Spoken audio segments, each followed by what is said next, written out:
Hey, what's going on, guys? So our next little review is going to be on the Nories NF60. Not a very well-known frog. It's pretty new to Tackle Warehouse as well. I think it's new within the last year. And I'm fairly certain that this is a Japanese imported frog. For those of you guys that saw my last fishing video, I talked a little bit about this frog while I was fishing with it, but a very neat and unique frog amongst all the frogs that I have. Some of them start to look the same, and to the untrained eye, sounds funny, but to the untrained eye, it might look the same. But there are some distinct differences that kind of set it apart from some of these other frogs that are on the market. So, the one size, I believe, it has a length of 2.5 inches. Tackle Warehouse lists it having a weight of 0.6 ounces. So a little over half an ounce, about maybe 2/3 of an ounce. So, and it looks like it's named after, according to Tackle Warehouse, Japanese angler Norio Tanabe. I'm probably butchering his name, but I tried my best. Like I said, I don't see any other sizes in this frog, but it's a very expensive frog. $15, $16, $15.99 is what Tackle Warehouse has this. And, I don't like to buy a lot of frogs for over the $10, $11, $12 mark. You can get so many good frogs out there for $10 that to pay $16 for a frog that may or may not be as good as some of these other ones that are out there, especially when you're just trying it out, it's definitely hard to justify paying that much money. Now, with that being said, I think that the fact that this frog is from Japan, I think is the reason why it's listed so high. That I don't have any facts to back that up, I should say, but I believe that that's the reason why this is a $16 frog, because there's no other reason why this frog should be $16. If you watch the fishing video, I talked about it being a $10 or $11 frog for sure every day of the week, and I'm sure many people would buy it because, to be honest with you guys, this is a very, very good frog. Very well designed, very well thought out. Now, go and show you guys a close-up view of it. This is a frog. Oh, well, let's look at the hooks here first of all. See if I can get it to focus. These got very nice thick hooks on it. It doesn't talk about the kind of hooks that it has on there, but just a really nice thick, obviously sharp hooks are made to be sharp. Hook point on there. Interesting design on the eye too, kind of like an elongated eye there, painted on. None of the three-dimensional stick-on eyes or anything that tend to fall out when these manufacturers put them on there. But if you'll notice, this frog, it has about 20 strands of rubber material coming out the back, and if you notice on this frog, they're relatively short. In fact, I don't even think they're as long as the body or as long as the body is. You can see it's just short. It's about the same length of the body, but very short. This frog absolutely promotes a walking action to it. And for those of you guys that like a walking frog, like a Ish's fat frog, you'll like this frog because it's kind of a similar design where the legs are very close together and coming more towards the rear of the frog as opposed to a river to sea bullywah frog where they come out to the side, or a Copper's Life Target where they come out more towards the side. You see how they're coming out to the side here instead of straight out the back, and you see the gap in between the legs here, and you see how narrow the gap is in between these legs here. But I tend to like this frog slightly better than the Ish's fat frog, because I feel like the distinction of this gap here is more noticeable in the water. This gap here in the middle, I was talking about it in the review of the Bobby's Perfect Frog, that the gap there when the legs are out to the side make it look more like a frog sitting still in the water when the legs are coming more out the side. And something that for me that I don't necessarily care for, but I really like the Ish's fat frog. I got to make that clear. But something that I don't like about it is that these legs, when it sits in the water, I mean, they just kind of get all, it looks kind of all congealed and and messed up together like that, and it just looks like a mess of skirt strand material there coming out the back, and it doesn't really look to me like a frog sitting in the water. Catches bass though. Let's gotta make that clear. Catches bass. This one looks, that gap there is a little bit more distinct.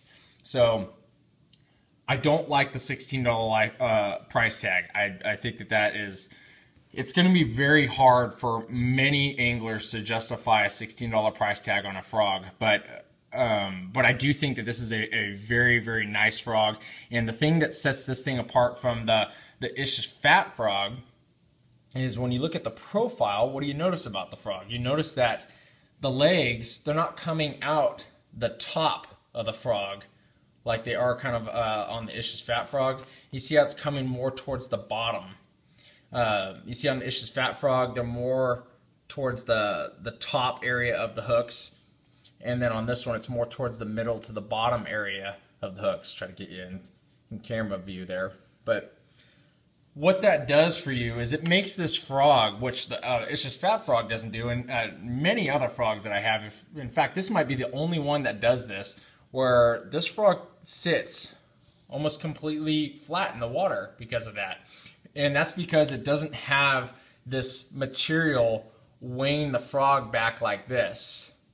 Now, it seems like it would be a very, very minor detail, but for those of you guys that that pay attention to walking cigar-shaped walkers, like the hard baits, there is the River to Sea Rover that sits almost completely flat in the water, and a lot of people like that lure because it's very, very easy to walk.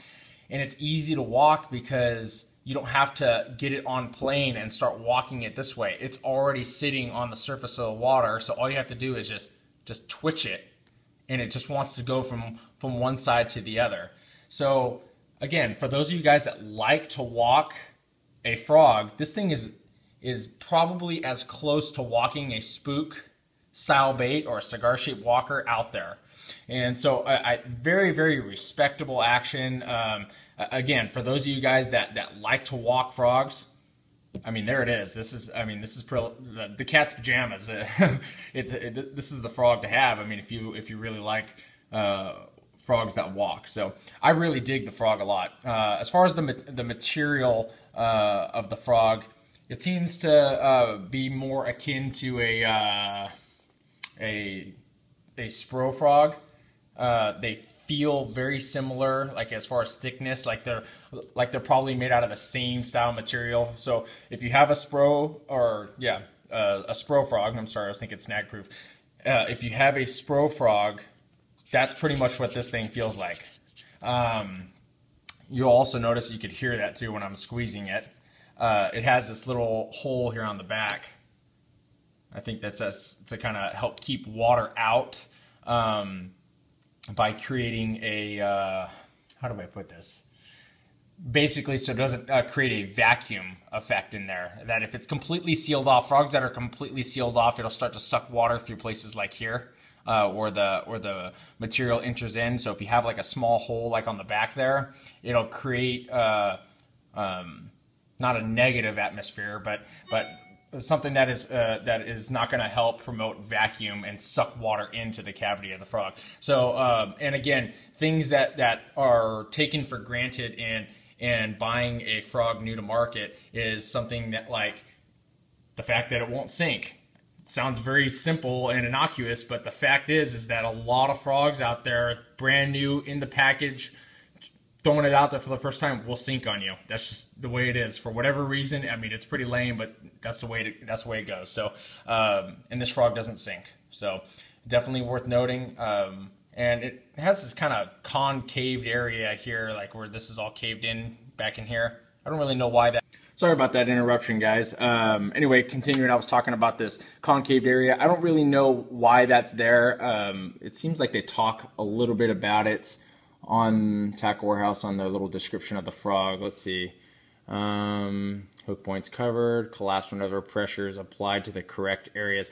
I think they're just trying to promote a collapse of this frog by bringing this down already. That way, if any pressure is applied, it's going to try to expose those hooks. So seems to work. I didn't have any problems with catching any fish on it, so don't need to bring any more attention to it than just that. So got two colors here. This is kind of a neat color. I really dig their color schemes that they have on the two frogs that I have here, at least. This is called Moss Female. This is a kind of a tan back with yellow shoulders and a white belly here. Got three colored skirt here. This is a black, yellow, and white material.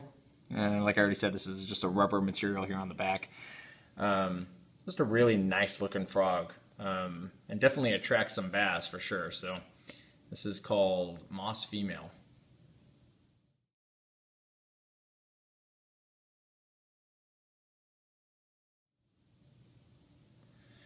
And this other color, which is also a very nice color here too, a lot of glitter flake in it.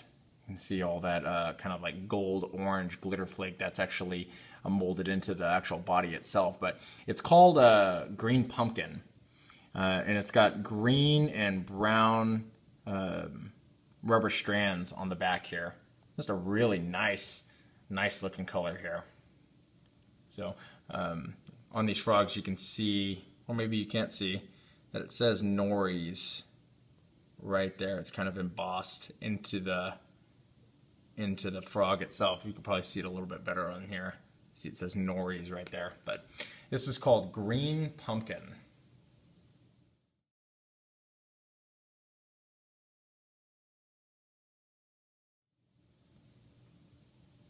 All right, guys, so there's the review of the Nories NF60. I don't know if I'm going to be buying any more of this frog, but I will say this, for whatever it's worth, if it was cheaper, I would have many of them. So a really nice frog here, you guys. If you guys like the video, please hit the like button down here in the lower left corner. I really appreciate that. If you guys have any questions or comments or anything like that, you can leave them down below. I'll try to get back to you guys. And you also can reach me on Facebook. That's probably the easiest way to get in contact with me. I usually get back to people fairly quickly on there. All right, guys, so stay tuned for the next review. I'm going to go over a couple smaller frogs next. I think the baby Kahara frog and the Ima Dabit frog are next for me to review. So stay tuned, guys. Thanks a lot.